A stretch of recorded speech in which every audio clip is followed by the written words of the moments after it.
Mr. McCauley, you have the floor for 5 minutes, please. Thanks, Chair. Witnesses, welcome.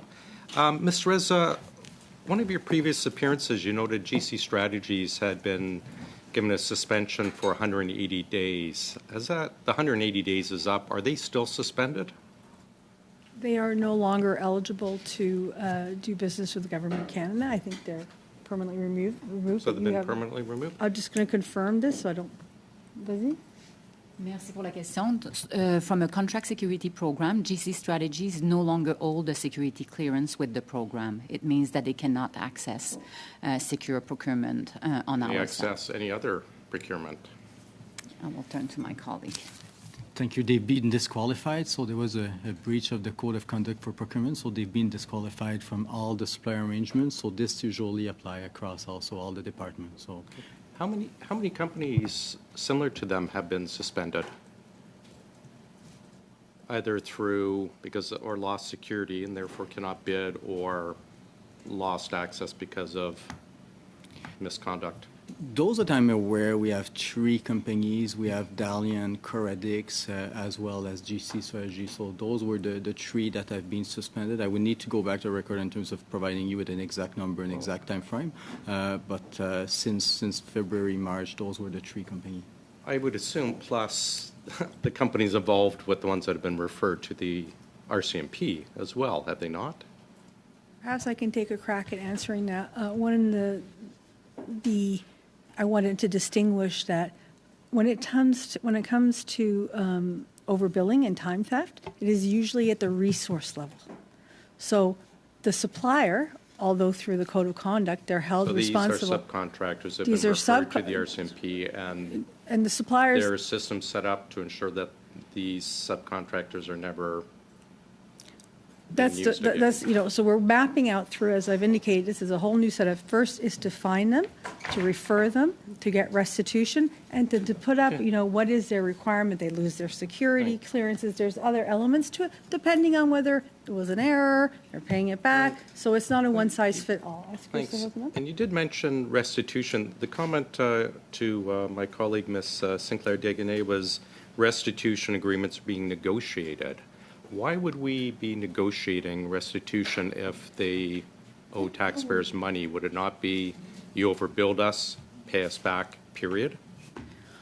So as a result of the time theft, we've reached out to the suppliers. They themselves don't know.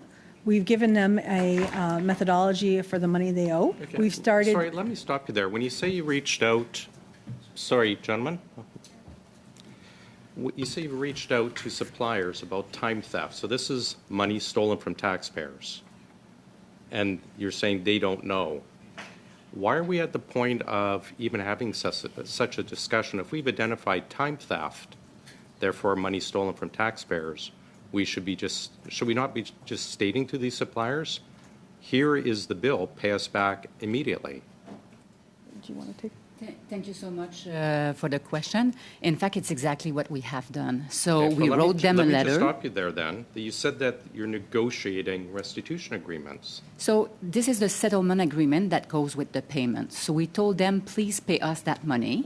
They are paying back, but they are putting legal condition on the confidentiality of the agreement, the fact that they are not agreeing to their liability. I think there's a specific word. They are saying, this do not constitute an admission of a liability, but because we want to keep our relationship with you, we understand that it's our responsibility as part of the contract. So here's your money. It's the full amount of the money that have been overbilled. How is the government, from subcontractors, how is the government finding time theft, but the main contractor is not?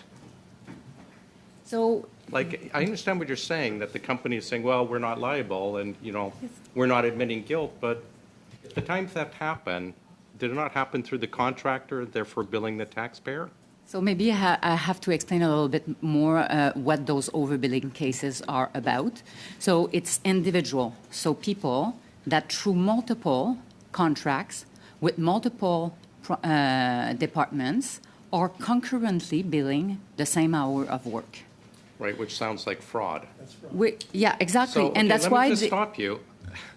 Quick question, fraud, Mr. McCauley. Why is this not going directly to the RCMP and the money being demanded back immediately instead of a negotiation. So we should forget the word negotiation in that because they had paid back the entire amount.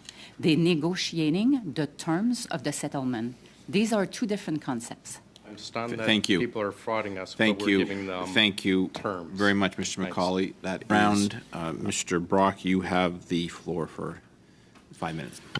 Madame Poulin, I think the collective jaws of all concerned taxpayers hit the floor in your response to my colleague, Mr. McCauley, about the Government of Canada working with fraudsters to pay back illegally, in my view, obtained taxpayer funds. So I'm going to do a deeper dive on this. How did you distinguish between working with potential fraudsters and those individuals that you referred directly to the RCMP? What was the metric by which you determined I'll work with them on a civil basis versus a criminal basis? Merci beaucoup pour la question, Monsieur le Président. Donc, en fait, il est important de mentionner It's important to mention that investigations were carried out on the people who were subcontractors. Fraud and other criminal elements are linked to those people's actions. No criminal action was discovered with the prime contracts. You're not a criminal investigator.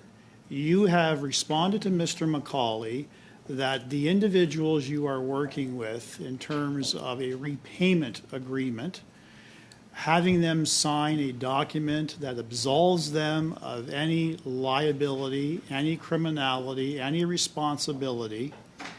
In essence, they chose intentionally to double, triple, perhaps quadruple time for the work that they did, and the Government of Canada paid them for those services. That, by its very definition, Madame Poulin, is fraud. That's an intentional act to deprive the taxpayer of funds. How many of those subcontractors is the Government of Canada working with currently? How many? Just the number. Merci pour la question, Monsieur le Président. Donc, Thank you for the question. Before we can conclude that there is fraud, we have to say that there is no prime contractor that submitted an invoice inaudible. Was very specific and direct. How many subcontractors who doubled, tripled, quadrupled billing to the Government of Canada are you working with in terms of repayment agreements? Just the number, please. merci pour la question. Thank you for the question. 0 is the answer. Zero. Zero. Then who are you working with? And what agreements are you trying to have them sign and to repay? So perhaps if you permit me to take a clarity on this, we have referred 7 cases to RCMP as we described. These are individuals, consultants, who have done time theft. We are negotiating or seeking a restitution from the prime. That is our contractual relationship. They are paying us back. The negotiation settlement agreement is with the prime, who's also been defrauded. We are not negotiating with the consultants. They're going right to the RCMP. Okay, thanks for the clarification, Ms. Reza, because the impression that I received, and I'm sure taxpayers have received, is you're cutting brakes to potential fraudsters. So that is not the case. The Government of Canada is not doing that. Where there is a suspicion of fraudulent activity or any criminal activity, you are defaulting to the RCMP. Is that correct? Oui. Okay. Those contractors that you're working with in terms of repayment agreements, how much money has been recovered? Merci pour la question, Monsieur le Président. Donc, Thank you for the question. We're talking about $800,000. $420,000 has been received. $380,000 is going to be paid, and we are simply awaiting payment. There's more money coming, as we've noted in this committee before or at OGO. It's a 4.5 defraud. We're not stopping at 800,000. We're just seeking restitution and building the capacity, what was in individual departments now is vested in PSPC, to collect it. Okay, 800,000 potentially in total. Half of that has been repaid, correct? Merci pour la question. Oui, on a reçu. Yes, we've received about 400,000. Cover the balance of the 800,000. Donc, on a travaillé en étapes avec tout. We've worked with the different suppliers. Some still have time to respond. I believe we're expecting final responses at the end of November. Mr. Brock, I'll give you a few extra seconds next